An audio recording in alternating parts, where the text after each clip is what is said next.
Funding for this program is brought to you in part by Crowning Touch Senior Moving Services.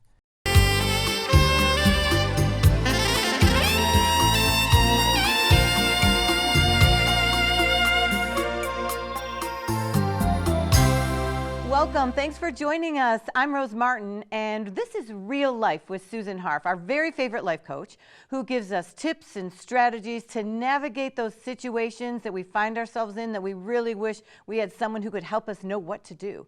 Like you, I can't wait to hear what's on her mind today. Hi, Susan. Hi, Rose. I'm so happy to see you, and I'm thrilled that you joined us also. So my question today is, are you a complainer? Can I answer that yes and no? Yes and no. Yes, I'm a complainer about certain things, and then other things, I let it totally roll off my back. And so tell me what you complain about. Okay, so I can be a little bit of a control freak sometimes. So with Bob, my husband, I complain about things like being late or not getting things done when I think they should be done, right? So I have my own schedule that I think he should adhere to my schedule. Sure. And I don't I'm with you. and I don't complain about things that don't seem to affect me or bother me, because it's not my world, it's not my life, it's not any problem I'm having to deal with, so I let those things go. So the things you complain about are the things that you are passionate about. Yep.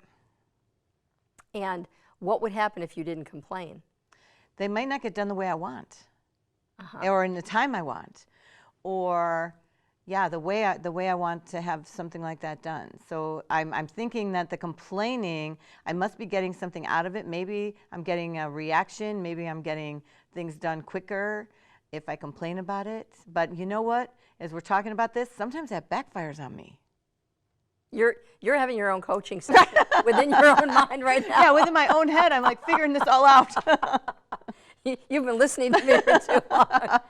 Okay, so you tend to complain about things that you're passionate about, Right. and that you want to orchestrate, you want to be in charge of. Yes. And what if you were to relinquish that control? You already told us it might not get done when you want it to. It wouldn't be necessarily the way you want it. Right. So the complaining is sort of for you a route to allay your fear. You know what? I don't want to call it complaining. I'm going to call them gentle reminders. Okay. Passionate, gentle reminders. Okay. So actually then, that's not what we're going to talk about today, because a gentle reminder is something that you then say you're willing to allow for the other person to hear you, but possibly maybe throw in a little bit of their way? Well, but sometimes I have to be really sure they're hearing me. Yes. So oftentimes I have to say it a couple of times just to make sure that I'm being heard. Yeah. Because probably they're not hard of hearing, and probably they do hear me, but maybe I've conditioned them enough to realize that you're going to have a second or third chance. Yes. To see where I'm going. Yeah, because you're going to keep at it. Yeah. Yeah. So what I find is complaining usually takes place with people who don't really intend to do anything about what they're complaining, the subject that they're complaining about. Oh, really? So, yeah. So in other words, complaining is when you just want to put it out there that you're unhappy with what's happening. What you're talking about is a give and take. You're talking about a situation where I want to let you know how I feel so that this can be done. And I'm even willing to say, this is you, that I want it done this way. And I'm even willing to say I'm kind of bossy about it, but this is the way I want it done. All of that is a give and take to say, we're going to do an action, and this is how I want the outcome to be. I still think when we try and take over somebody else's purview, then that can be based in fear, because fear comes when you're afraid that it won't happen just that way. And sometimes when we take that apart, when we unpack fear, when we unpack actually anger about if it's not getting done your way, what we come to is the fear that what would happen if it wasn't. But complaining is more, it's the difference between something that's didactic and something that isn't. So in other words, complaining is more, I'm putting this out there and I'm just going to be miserable about it. And what I say when people do that, I say two things. One is, do you want to be right or do you want to be happy? Happy? Oh, I don't know, maybe and right. Well, sometimes we want to be both, or it's really important to be right. And when you're so rooted in being right, you may not end up happy. Because you may have them do what you want, but at the expense of a relationship. They may think the wrong thing about you. They may give you what you want behaviorally, but they may walk away muttering under their breath, or swearing under their breath, or thinking to themselves that they don't like how you behave. But Or sometimes going silent, you know? Yes, absolutely. And just being stone cold, just, I'm done, I'm not even going to engage. Yes, exactly. And all of those are reactions to the way that you behave when you're trying to give somebody direction to get something done the way you want it done.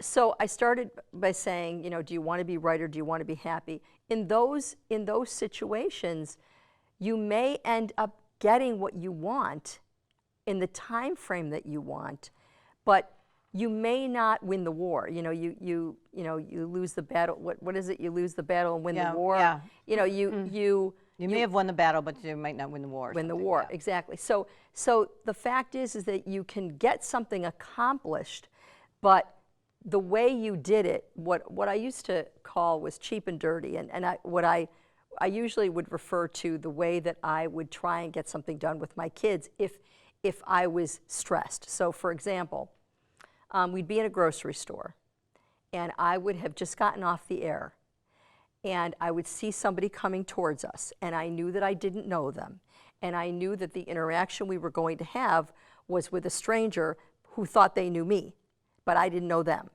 And my kids were acting up.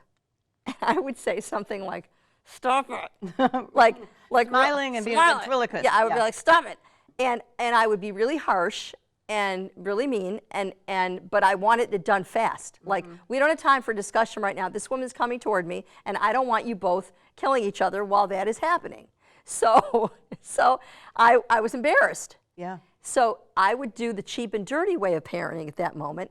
That's not the way I would behave with them if I was trying to change their behavior in another realm. But at that moment, I felt like I didn't have time. I don't have time to talk this out, and I want it done now, and I'm bossy and at this moment with you, and I'm going to say, stop it. Stop doing that to each other. And they knew it was going to be curtains if they didn't do it when woman came up and said, hi, I just watched you on the air, and I love what you said. And meanwhile, I could have been talking about parenting, and meanwhile, my kids are acting up. Right. So therefore, I wanted it done right now. Okay, so I call that the cheap and dirty way. So you can be happy that they did what you wanted, but you're not engendering any love at that moment with these children. But is it appropriate situationally to sometimes need to go that route? Most often it's not appropriate to go that route. And especially not just with children, but when I see adults doing that to each other. I've seen bosses do that to people who report to them. They use their power in an inappropriate way. They do things like, I don't care what you have to do, I said now. Or give something to the person at 5 o'clock on a Friday, knowing they're going to spend the weekend doing that now. And you don't care. And you let them know you don't care. Well, that's the kind of supervisor who's not engendering any kind of warmth and close relationship with the subordinate, with the person that reports to them. If you treat someone like that, you can't expect them to want the best for you if you don't want the best for them. And that's the same thing with families.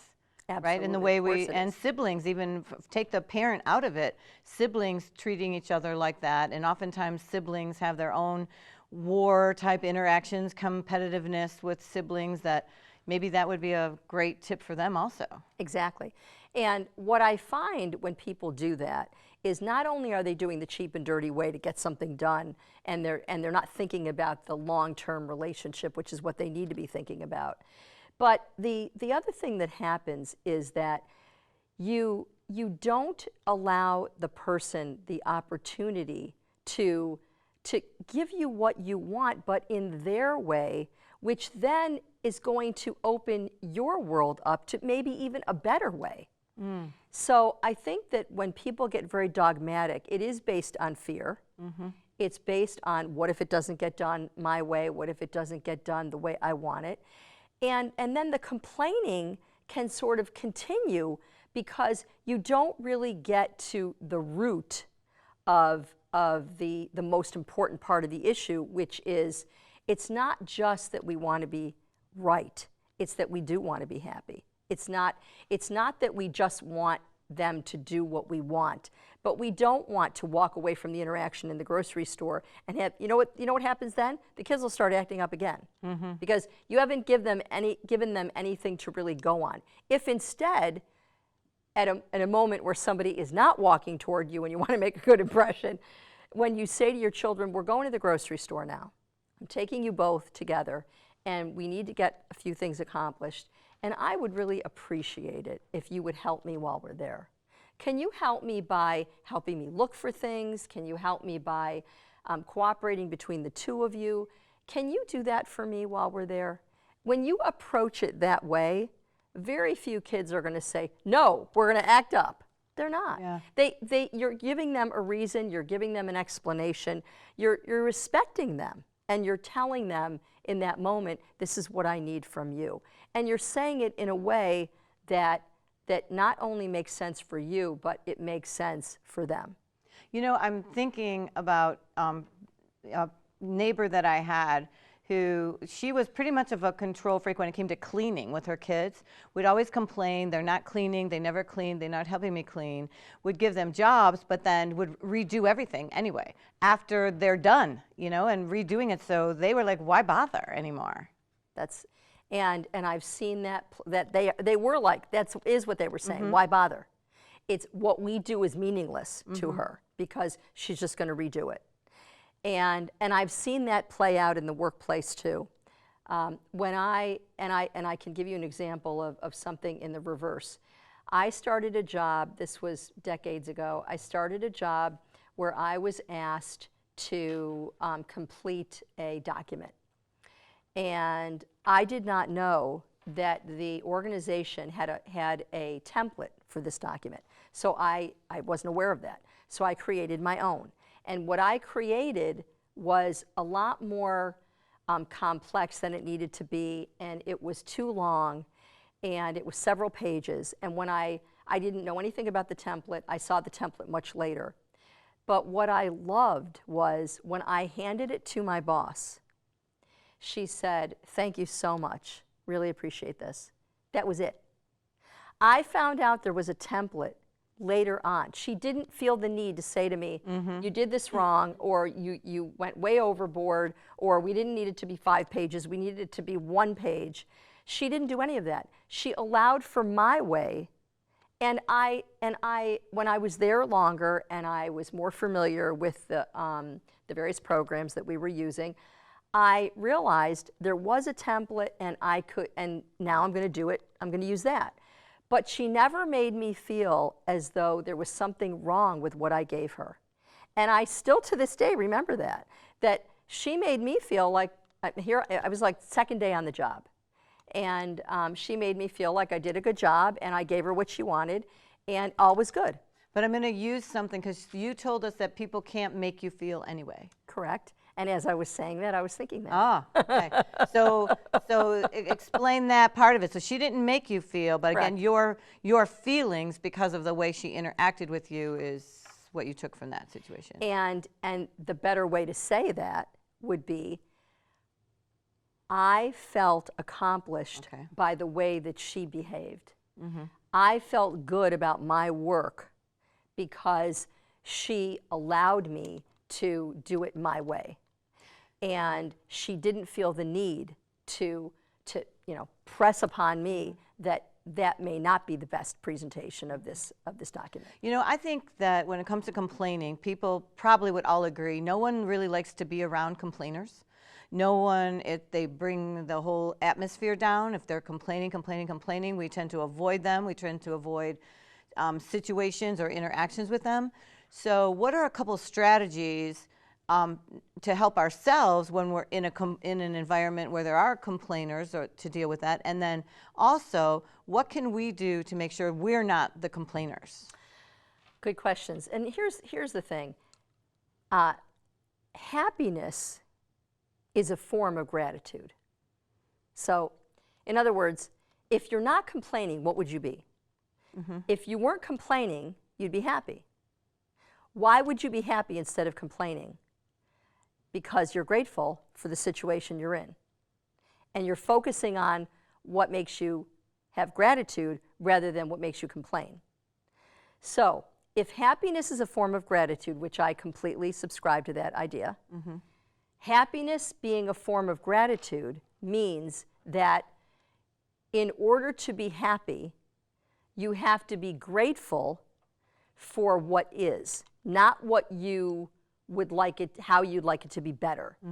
And the interesting thing about that concept is you don't have to be a Pollyanna to believe in that concept. So in other words, if you're in a situation where everything is not perfect, and you know it's not perfect, and you could enumerate the things that you would like to see different. But if you act happy and you're not complaining, it means you're choosing to attend to the things that are positive. So when my boss, when I handed her that document, and it was not in its best form, what she focused on was all the details were there, everything that we needed to know was there in the document that we all needed to see. She did not focus on it wasn't a one-pager. And in doing so, she didn't, I'm sure, now, later on I realized, I'm sure she was well aware when I handed it to her that it was long. But she chose not to focus on that. And so she had a better outcome and I had a better outcome. And you know what? She was building a relationship at that point, because when I ended up, when I was doing more work for her, it just continued to be positive. It continued to bring out the best in me. She brought out the best in me. So getting back to this situation, the other situation is when you know it's not perfect, you can still be grateful, and you still don't need to, you can still not be a complainer. So one of the answers is focus on the positive. Focus on the totality of the things that you're grateful for in this situation. Don't focus on the negative. Focus on the positive. That does not mean even that you can't point out in an appropriate way what needs to change. So for instance, thank you so much for making your bed today. I really appreciate that. And when you do that, it makes the chores so much easier for all of us. That's a way of saying, do it more. Don't just do it today, do it more. I liked it so much, and hopefully it'll happen every day. That's right. Yeah.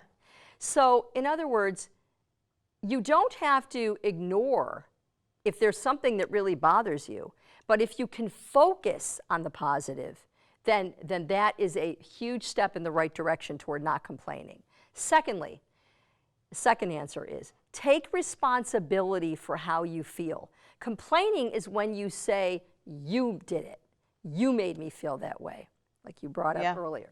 Complaining is to say, I don't like this because. Instead, if I don't like it, I've got to take responsibility for changing it.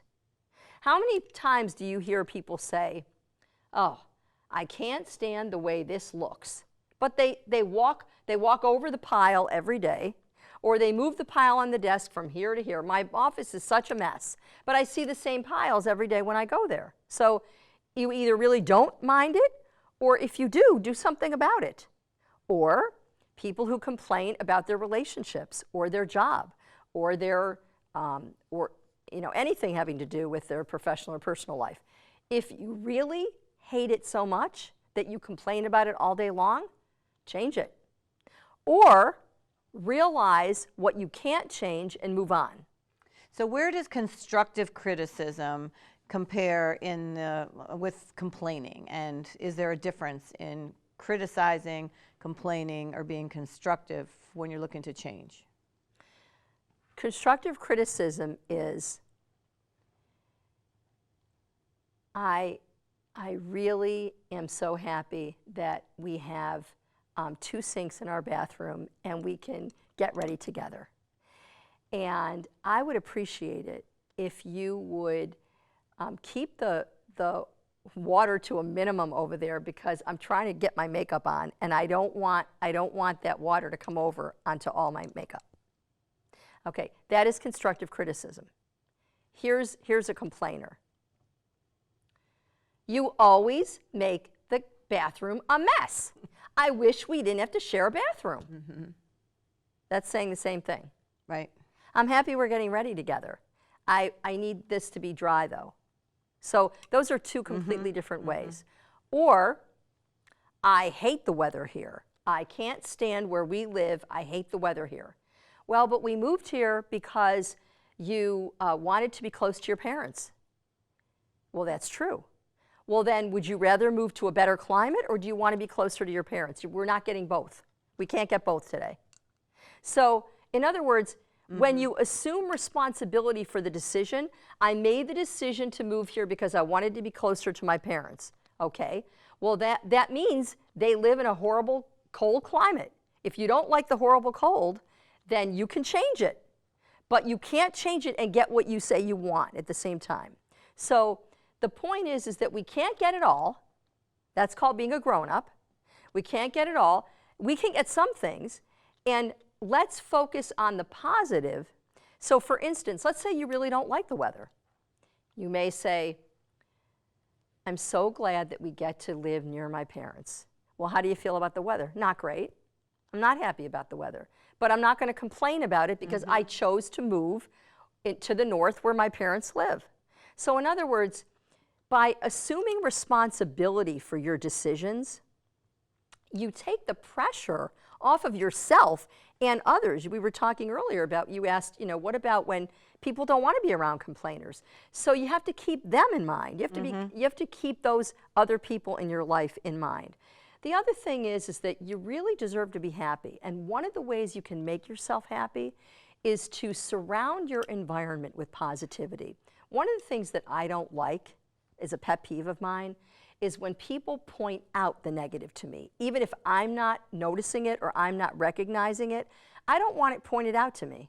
So if I'm with people who are constantly pointing out the negative, I try and, I usually retreat. I usually avoid them because I don't want to have the negativity pointed out to me. And as I said earlier, it's not that when you are a positive person, here's the best thing about this whole subject. You don't have to ignore the truth. You don't have to not be authentic. You can still be well aware of the fact that your uncle repeats himself all day long, all the time. But the fact is that you love him and you enjoy him and you enjoy being with him. And he's older now and he repeats himself. Okay, so what? That it doesn't mean that every time he repeats himself, you don't say to yourself, I wish he remembered. But he doesn't remember. So that doesn't mean we don't complain about it. We don't need to complain about him. Instead, we have to be grateful we have him. So the things that disturb you don't need to take over. It's up to you to not allow them to take over. And when people complain to me over and over and over about everything, they're not only complainers, they're not grateful. You can't be grateful and complaining at the same time. Those are two emotions that you can't have at the same time. That's interesting, because then you're kind of helping us to not focus on what's not happening, but to focus on the goods, because you can choose one of those two emotions. And why not choose to be happy and look for the good without ignoring it? You still know it's there. And that's the other important part of this. I'm not telling you at all now that you need to ignore everything that you're uncomfortable with. No, you don't. You can acknowledge that to yourself, but you don't have to complain about it all the time and be a broken record. Because as you said earlier, what happens is we don't, and as I said, I avoid that person. No one wants to be around the person who's complaining all the time, especially when they choose to do nothing about it. Right, because then you're frustrated. It's like you said, make a choice. If you don't like to see the messy office, then clean it. If you don't like to see the laundry on the hamper, then either put it in or wash the load. So with all of those things, I think once people realize that we have a choice, in all of that. And actually, you're asking us, which choice do you want to make? Exactly, and that's exciting. Yeah. We have a choice. We have a choice, and you can't have it all. So you may not be able to be with the people you love and be in great weather and not have a job anymore and just be out around, just lounge around all day. You can't necessarily get all those things, but you can get some of them. And so that's what we need to focus on. And when I can tell you, I'm thinking about the really positive people in my life. One of them is my father-in-law, who's 93. Who, while we're on the air, he's leading a current affairs workshop where he lives. Wow. And he's brilliant. But what he is, as brilliant as he is, he's so positive. He's so happy. And we just said goodbye to my mother-in-law only months ago, and they had the most incredible marriage ever. And he's positive despite the fact that he's sad and misses her. So even when you're hurting, you can be positive. That's exactly right. Even when things are going wrong, That's exactly right. We can realize that we don't need to complain. Susan, this has been an excellent topic. So remember, you have a choice, complain or be happy. Thanks for joining us. We'll see you next time.